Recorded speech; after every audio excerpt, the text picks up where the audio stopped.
Always tracking, always alerting. This is Next Weather. And Next Weather meteorologist Nick Mariano is joining us once more to warn us about the future of some triple-digit feels-like temps, right? Yeah, we have that coming our way, especially by the time the weekend rolls around, along with more showers, more thunderstorms, and also been watching us over the last couple of days, and even this morning we've been bringing you updates regarding one small area to watch in the tropics, the western Gulf of Mexico. Now, it's not going to be a really strong chance of development over the next couple of days, but we're looking at one that is highlighted, and we'll show you this right here. A lot of moisture coming in from Central America, what used to be Tropical Storm Christine, that's now just the remnants of this, but still producing a lot of heavy rainfall across parts of Central America. This giving about a 10% chance of development as it works its way, the circulation works its way into the Gulf of Campeche. And this would be one of those considered crossover storms because it was a named storm in the Pacific. You have the same spin, and as it moves into a different basin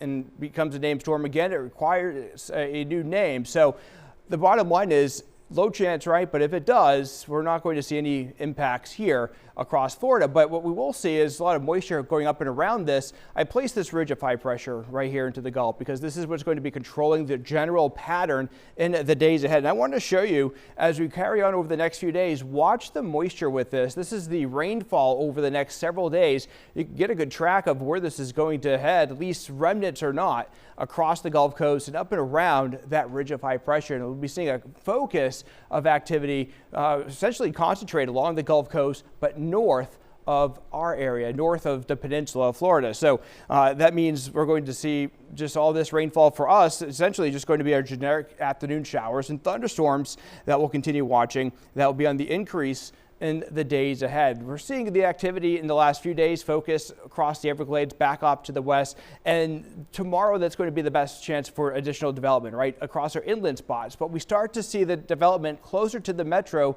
soon, and the reason for that, the winds coming off the Atlantic, not as strong. And you probably noticed that lack of a breeze to give us some of that relief, right, if you're heading out there. So we will see the change of thunderstorm development. Watch the forecast here getting into Friday. We'll see the first storms going up likely early afternoon. And then as we get toward the afternoon hours, with the West Metro, the best chance for some showers and thunderstorm activity, and certainly across the Everglades and points west where the storms will be developing and then moving toward as they get going. And by Saturday, Sunday, we'll begin to see those winds shift from more of that east direction to more of a south to southwest direction, and that will bring in a lot more moisture along with an increase in coverage of showers and storms between the weekend and as we get into early next week. So I'll show you that forecast here over the next few days. Temperatures reflected with this, right? Saturday, Sunday, the lower 90s, continuing that trend, low 90s for highs over South Florida into early next week. But with the added moisture, it will feel